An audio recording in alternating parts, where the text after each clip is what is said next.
Ayan, so may bisita tayo, si Sir John. Ayan, pinapunta ni Sir Carl. Kukuha po ngayon ng ating inverter generator na Philking. Ayan, 2,300 watts. So sir, turuan kita kung paano i-start para makita ni Sir Carl kung paano mo siya i-start. Meron na siyang gasolina, meron na po ng langis. So pagka ito turn on natin, lalagay lang po natin itong dial na to doon sa on para sa gasolina. Pag malamig pa yung makina, i-choke natin siyang ganyan. Pagka sa choke hindi siya nag-start, i-half choke mo, o kaya pagka mainit na yung makina, kahit na hindi na naka-choke, mag-on yan. Tapos economy on lang natin siya para medyo tahimik. Pagka gusto mo naman na talagang full power siya, i-off mo to. So pagka naka-on siya, mas tahimik yung makina. So ganun lang. So naka-on na siya, tapos igaganyan nyo po siya, choke. Tapos ito dapat naka-on. Pagka hindi ginagamit, dapat naka-off. No, pagka naka-on, dapat doon pa lang siya gagamitin. Tapos ang gagawin mo lang dito sa starter na to, hilahin mo lang ng konti para mararamdaman mo yung hila niyang ganon, yung parang kagat. Tapos pagka naramdaman mo na yon, biglang hila. Okay, hawak ka dito sir para magkaroon ka ng power. Ayan, kasi medyo mahaba yan. Sige, biglayin mo sir. Sige, so, after mong maka-start, i-unchoke mo na siya. So nag-start na siya mga kaibigan. Pakinggan nyo mabuti ha. Yung lakas ng kanyang makina, halos kasi lakas lang siya ng, parang salita lang natin sir. Saka kasi lakas ng naka-minor na motor. Ayan.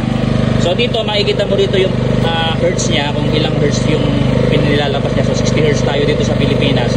Ito namang 00, ito yung time kung ilang oras mo na nagagamit yung unit. Tapos ito naman yung voltage na nilalabas niya.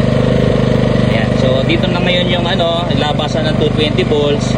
Tapos may 12 volts DC pa siya. So may kasama ng 12 volts socket yan para po pwede kang mag-charge na lang. Doon sa 12 volts socket na yun, may may USB para 5 volts po pwede mo siyang pang-charge ng cellphone.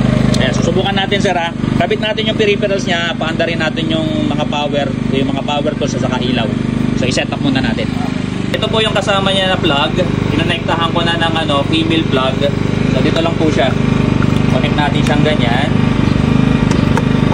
Tapos dapat iilaw na to. Yan. Tapos dapat makapag-connect din tayo ng power tools. Yun. Yan na. Perfect. So kung mapansin niyo, based dun sa power na kailangan, medyo umiingay yung makina. Unlike nung ibang generator na conventional, pag start mo, maingay ka agad. Ito, magsisimula muna siya sa tahimik, magdidepende siya dun sa nilalabas niyang power, medyo iingay siya. Pero based dito, mas maingay pa tong drill na to compared dun sa generator natin.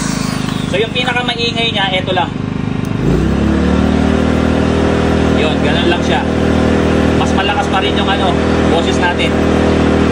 Subukan naman natin dito sa USB. So connect natin to, magcha-charge naman tayo rito. So yung output nito 5 volts. Tingnan natin kung magcha-charge.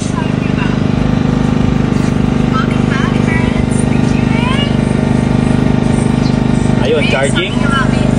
Ayun, charging siya. Ayun. Okay Sir Carl, perfect po itong generator mo. Maraming salamat po sa pag-avail. So sa lahat po ng gustong umorder nito, 29,000 pesos lang. Katulad ni Sir John, pumunta rito. For pick up, 29,000. Kung gusto nyo ipa-deliver, usap na lang tayo sa shipping fee kung magkano. Ipadala nyo lang po yung complete name, complete address nyo, yung telephone number directly dito sa ating page para maka-order na kayo ng ganito kagandang inverter generator.